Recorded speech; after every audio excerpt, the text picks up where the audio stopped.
Please welcome Presidential Director Mike Foti.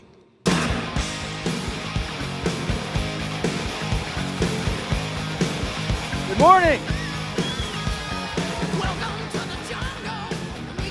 On November 9th, 2010, I moved. I changed addresses. I moved out of my comfort zone. I live many places now. None of them is in my comfort zone. Would you like to join me? Are you ready to move out of your comfort zone? We got to really define it before we find out what we're leaving, right? Let me read you a definition. Comfort zone, a safe, secure place, a safe, secure space with a low level of stress and anxiety where you are in control. Everything is smaller in your comfort zone. Your goals, your network, and especially your paycheck. When you leave your comfort zone when you have a willingness to embrace change, discomfort, stress, failure, and you stop giving a crap about what other people think about you. I added the last part. Guys, it's all about talking to people like you just heard. And you talk to people when you are comfortable, all right? When you have confidence. Now, you heard the phrase, success is where preparation meets opportunity. When you are prepared, you are confident. So let's take, right off the bat, the number one excuse people offer as to why they don't get into business. Aside from money, it's $199 now. That's a dead one, right? I don't have enough what? You're never going to hear it again if you do what I say. Sound good? Somebody asks you, what do you do? John, I have a business that is specifically designed for busy people who have no time. That helps them earn an extra $1,000 a month to pay off college debt or retire early. John, I have a business that's specifically designed for busy people who have no time. That helps them retire early. I literally had a guy say, that's me. I have no time at all. I said, then you qualify. It was just so good. I mean, let's take an example here. Let's add a phrase that, well, do you want to sponsor 100 people? Who would want to sponsor 100 people? Okay. By the way, you never take advice from someone who doesn't have what you have or hasn't done what you want to do, okay? If you want to be a great customer gatherer, there's a guy here today who did 303 customers in 14 months. I have 8,100 associates. He's the number one. Goose, where are you? Christian Gousseau. There he is. Talk to him later. If you want to be an expert sponsor, there's a guy here who sponsored over 200 associates personally. Top 25 money earner, George Kafalis. Where are you, George? Find him. Talk to him. Guys, you will sponsor 100 people if you add one phrase, okay? Yes, click away here. It's called You're Kidding. That's what I do. You're going to see somebody in the supermarket you haven't seen for a while. You're going to ask them the 5 questions. How's your life? How's your wife? How's your dog? How's your job? Keep asking them. They're finally going to what? Reveal their pain. Mike, everything's fine, but I got 3 kids headed for college. I don't know how I'm going to do it financially. You're kidding. That's what I do. What do you mean that's what you do? I have a business that's specifically designed for people who have kids in college that helps them pay off their debt. Wow, how do I find out? Well, I can't talk now. I'm on the way to a meeting, but I can meet with my business partners Tuesday night, or would Friday for coffee be better? Take another one. You're in the bank. Another friend. How's your life? How's your wife? How's your dog? How's your job? Everything's great, Mike, but the kids are out of college. They bankrupted us. College debt was so big, we're behind on our home. We're 90 days behind. We're in foreclosure. You're kidding. That's what I do. What? I have a business specifically designed for people in foreclosure that helps them earn the extra money to get out of foreclosure. Wow, can I hear about it? Well, I'm on the run right now, but I'm meeting with my business partners Tuesday night. Or would Saturday for coffee be better? It's so wide-ranging, there's no limitations. You could meet a friend at a party you haven't seen for 30 years. How's your life? How's your wife? How's your dog? How's your job? Mike, the kids are out of school. The house is paid off. My heart is breaking. As you know, I was adopted. My great aunt adopted me. She's 99 years old. She needs round-the-clock care. I don't know what to do. You're kidding. That's what I do. What? I have a business specifically designed that helps people properly care for their elderly loved ones. How? We'll talk about it. Let's get together. Guys, when you're prepared, you're confident. Success is where preparation meets opportunity. Remember that. But it doesn't come naturally. It's the opposite of what your nature is. You always feel uncomfortable when you have to have a conversation. Am I right? So you want to do the contrary to your natural feeling.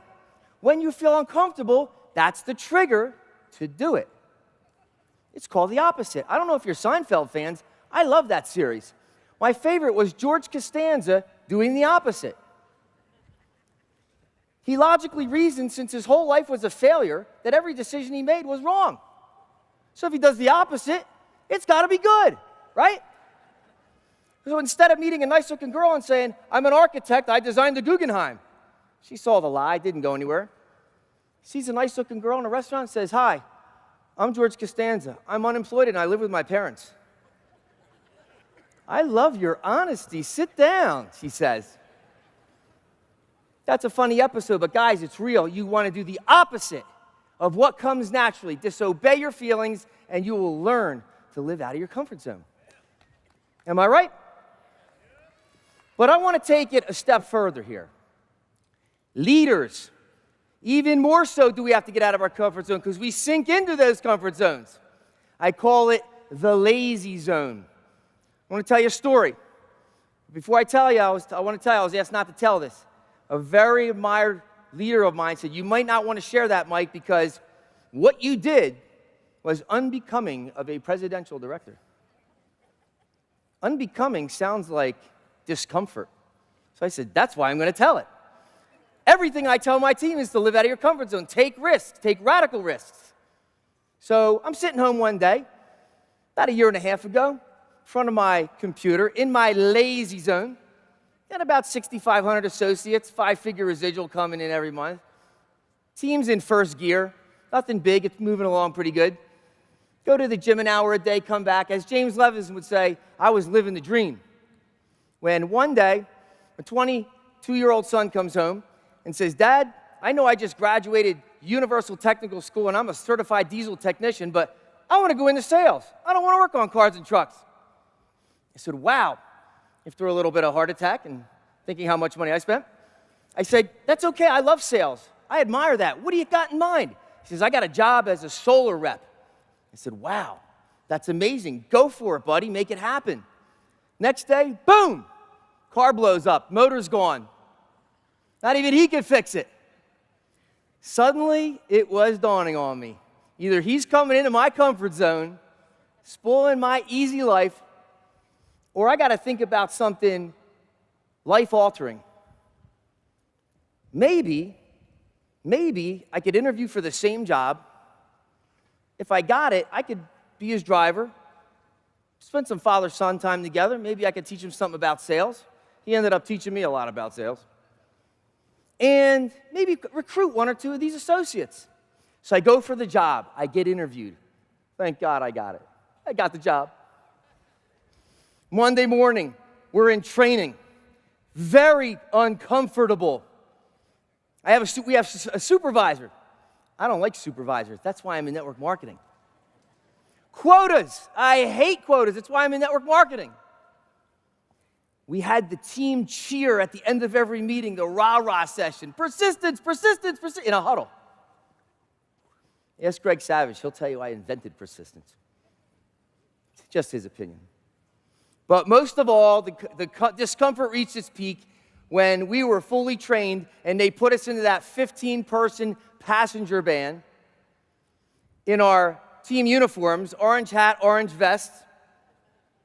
They could have dropped us off on the side of the highway with sticks and we could have did community service, right? Greg Savage calls it the prison van. But they took us to a Philly suburb, dropped us off and says, guys, you're trained, go make it happen. Guys, it was November, cold, and it's cold calling. Does it get any more uncomfortable than that? Like, this isn't asking Uncle Charlie for his electric bill over Thanksgiving, guys. But life begins where your comfort zone ends. We started knocking. We hit the 1 quota per week each. Love incentives. We had to hit the incentive. Second week, we did 1 a week each. We got it.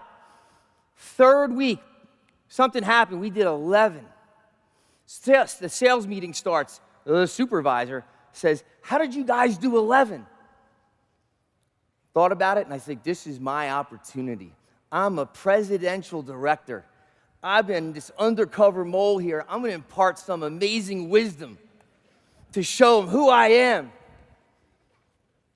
But wisdom kicked in. As I thought about it, I said, well, I'll tell you what happened. Now, there's 30 young people. I say young, 20 to 35 years old. And I said, I'll tell you what we did. Every morning before we got out of the car, we sat together and we asked God to bless our business. They just stood there, didn't know what to say. Then they clapped.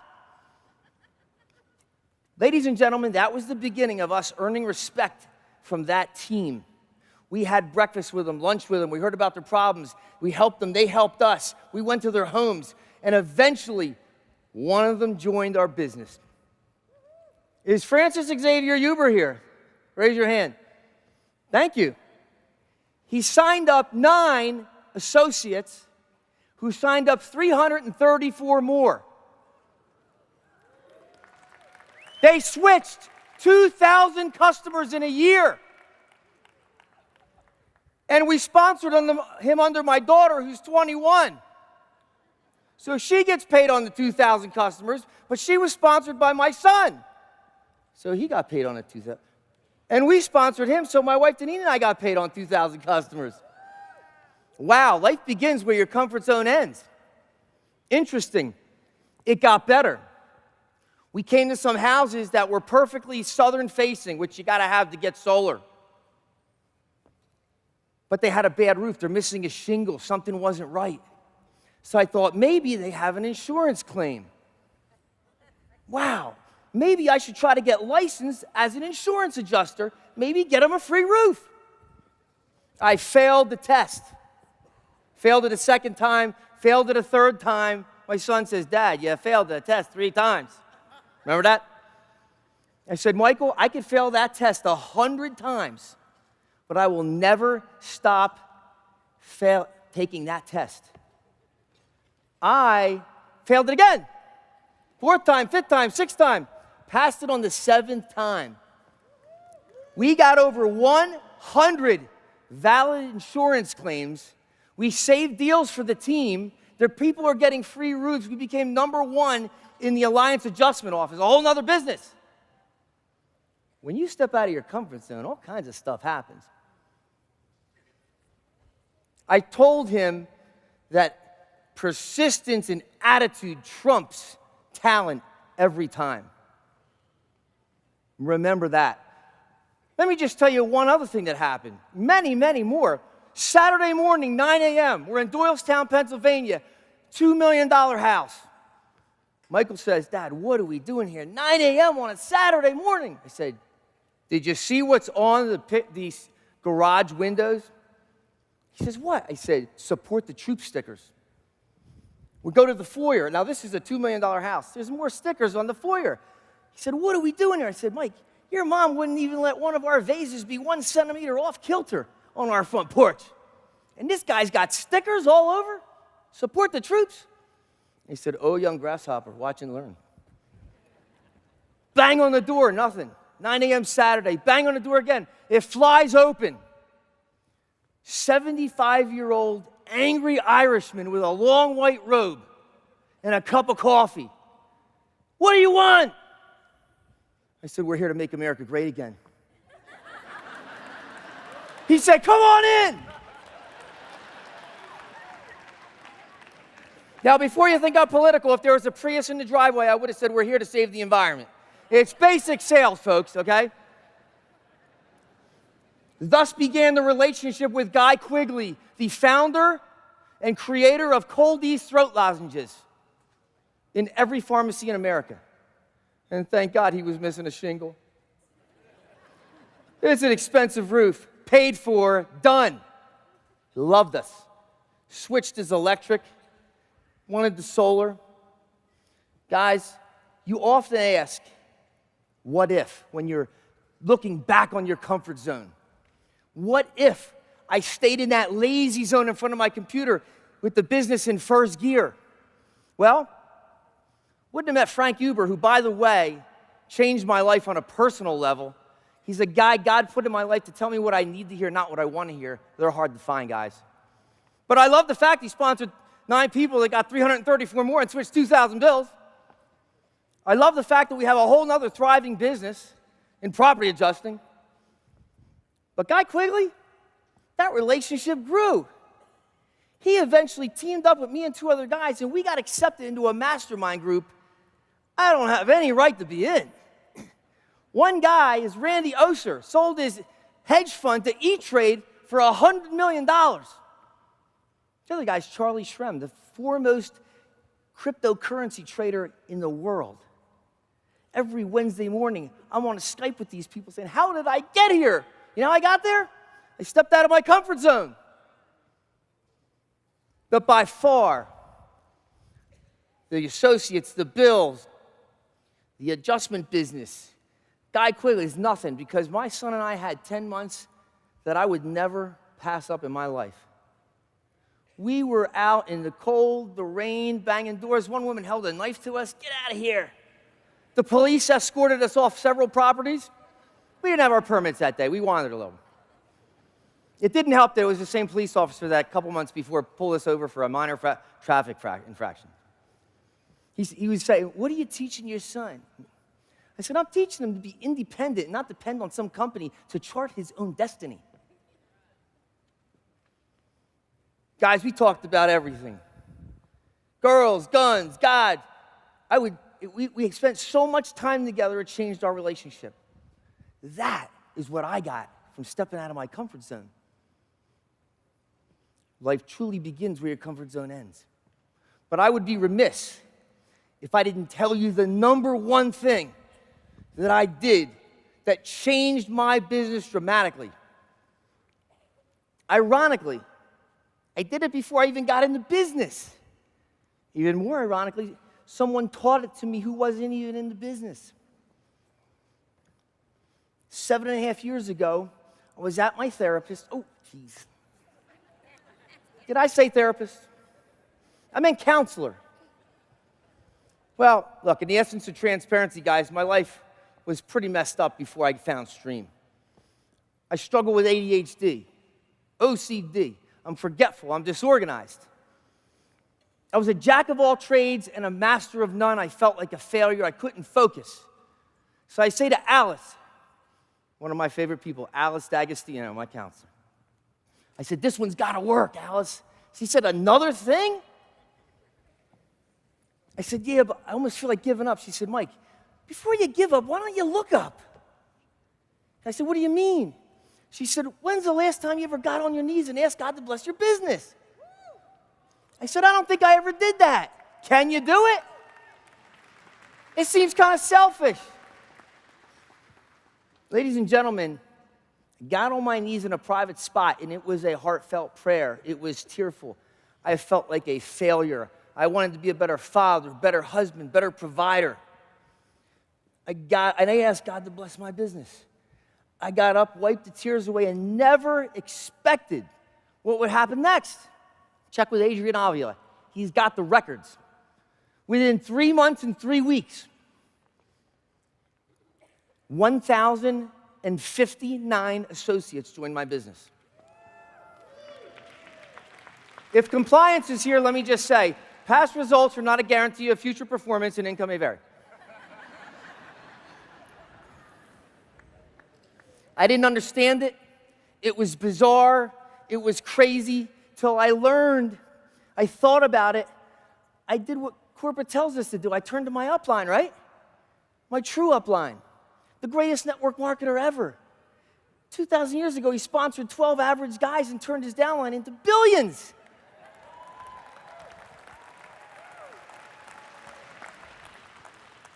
He was my greatest motivator when I couldn't act. He was my builder. He was my encourager. Ladies and gentlemen, Stream Energy is the greatest company in the world. If it's not going the way you want it to, then you put these principles that you learned from Jerry and others this weekend into action, and your business will change dramatically. But Stream family, hear me. If your life is not what you want and your family's struggling and you've got pain, then get out of your comfort zone the hardest way you can. Get on your knees and ask God to come in your life and change it. And He will do it, just like He did it for me. Thank you.